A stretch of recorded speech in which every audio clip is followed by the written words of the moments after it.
About 30 seconds. Your plan worked perfectly. Not too perfect. I had to fight Vector. And you're alive? Arthur said from behind him. The tall black man with gray hair walked in quickly. Barely, Darkspeed said as he pointed to the hole in his armor over his left lung. Our brain is going to see if you're lying. I hope you're not. Prism, get in here and scan this one. Dr. DeClute was working on Cosmos again. Connor said he was clean. I'd like to check for myself. Arthur stood staring at Darkspeed. The woman Darkspeed knew to be the London brain, Prism, came into the room. She didn't introduce herself. She just walked up and put her hands on Darkspeed's head. A tense moment passed. He's clean. He even tried to take Vector out, Prism said to Arthur. Excellent fight with Vector, by the way, she said to Darkspeed. Prism then turned to Arthur and said, he may have some good insight into Vector's strengths and weaknesses after their fight. She says you're clean, then you're okay. I want everyone to stay in this room until I say otherwise. Arthur exited the room. What's going on? Darkspeed asked.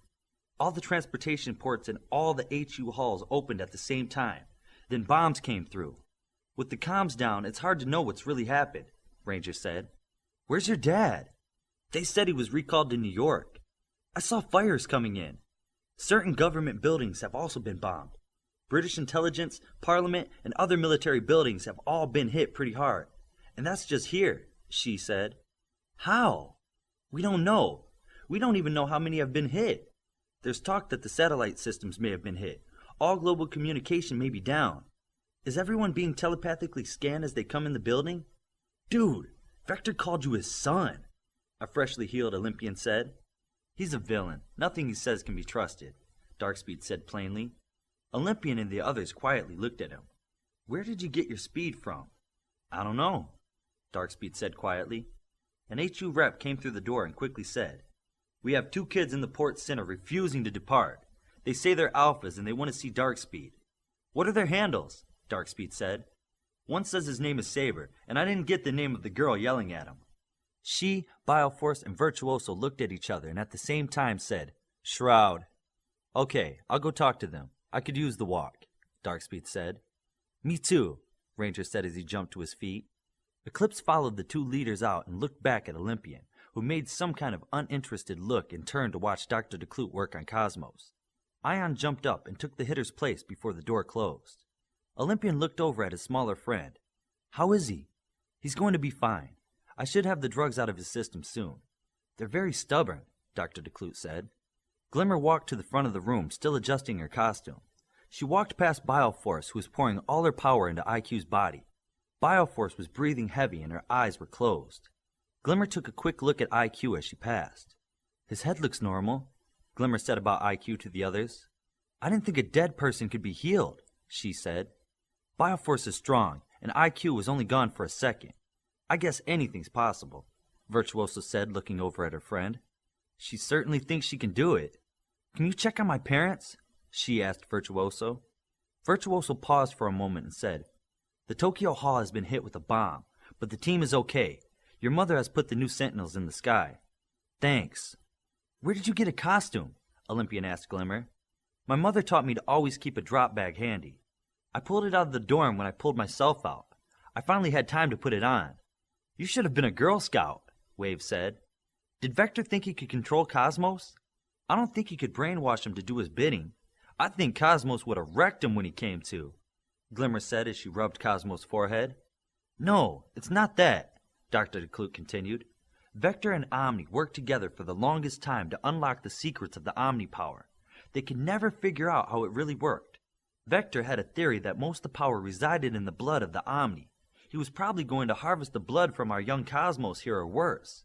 I can't get over the fact that Connors is Omni, Olympian said as he started to pace. I can't believe that scum had a weapon that could hurt him. Wait, she said as she shot to her feet. Vector would be after any Omni blood, right? Yeah, Dr. DeClute started to say. Where are the Pringles? Virtuoso, where are the Pringles? She said frantically. Virtuoso thought for a second and used her power. Arthur had all civilians teleported back to their homes. They were sent back maybe a minute ago. We need to go now. She jumped at Virtuoso and put her hand on her. Why? Olympian asked as he stepped close to the 2 of them. Alex is an Omni. Vector will be after him next. Are you sure? Dr. DeClute asked. Yes, now let's go to their home, now! She yelled at Virtuoso. Olympian moved forward and placed his hand on Virtuoso's back. Glimmer bounced 2 steps and placed a hand on the teleporter also. Virtuoso, she, Glimmer, and Olympian arrived in the living room of the Pringles. One of the walls was smashed out and a shrieking Mrs. Pringle was writhing on the floor in pain. Her legs were twisted and broken. Olympian looked through the hole in the wall and saw Mr. Pringle lying on the lawn. Mrs. Pringle was trying to pull herself by her hands toward the door. Party line on, Virtuoso thought to the other alphas as they remained silent. What happened? She then thought to Mrs. Pringle. They took Alex. We tried to stop them, Mrs. Pringle said in pain. Virtuoso scanned the area with her mind. A squad of 8 heading north toward a shopping center. She then held out her hands for a second teleport. We'll be back, she said to the downed mother. The alphas appeared in the backyard of a house not far from the neighborhood mall. They all crouched down behind a wooden privacy fence to look around. As news of terrorist attacks came in, people rushed home. The mall was all but abandoned. She and Glimmer immediately pointed out the 2 villains on the flat roof of the mall. That's where their anti-gravity vehicle is cloaked. Their crew is ground-bound. When we move, that has to be taken out first, Virtuoso said. I'll take that, Olympian thought.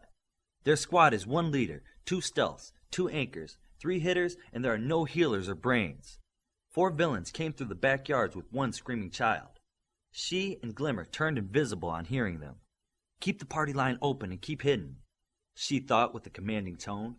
When I give the signal, Olympian, you take out their ride and bench as many as fast as you can. Olympian crouched down behind the fence and pulled out his heavy chopper. Bench as many as I can. Glimmer, the leader is carrying Alex. I need you to get in front of her and blast her in the face with your light as hard as you can. On a 3, 2, 1, go countdown. Ready? What about Alex? Glimmer thought. Let me worry about Alex. Virtuoso, you stay hidden with your illusions and use your mind control when you can. Everyone set? There were several quick yeses from the alphas. As the villains came closer to the shopping center, leaving the neighborhood near it, the vehicle uncloaked. 3, 2, 1, go! She thought. Glimmer flew invisible in front of the villain leader as she fired a bright laser-like blast into the villain's face. She jumped and skated on air into a position where she could use her attraction power to pull Alex free from the leader's grip. Alex flew like a bullet to she as she caught the young boy. They were both invisible and Alex could not be heard through her stealth field. Olympian, go! She thought.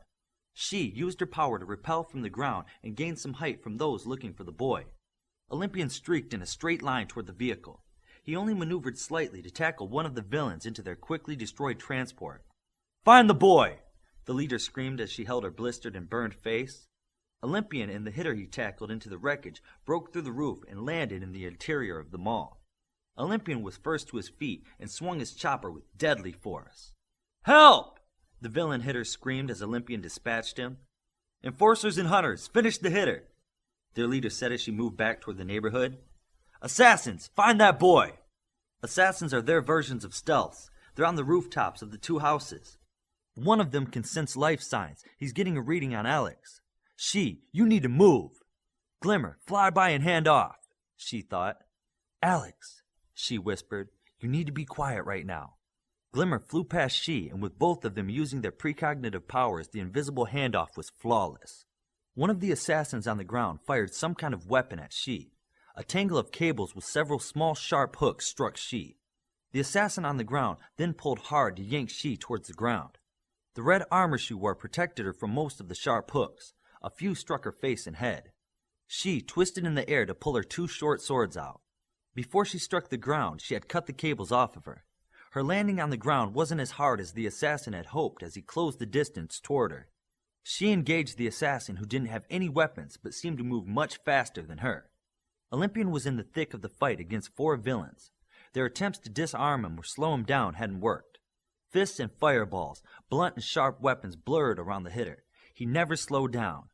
Olympian was the most powerful and talented hitter to attend Alpha since its opening, and the villains were learning this lesson. That's 2, Olympian thought to himself as a second villain fell to the ground and he set his aim on the next one. He won't go down, one of the villains who used fire said to the others. Call in backup, the one who was now facing Olympian said.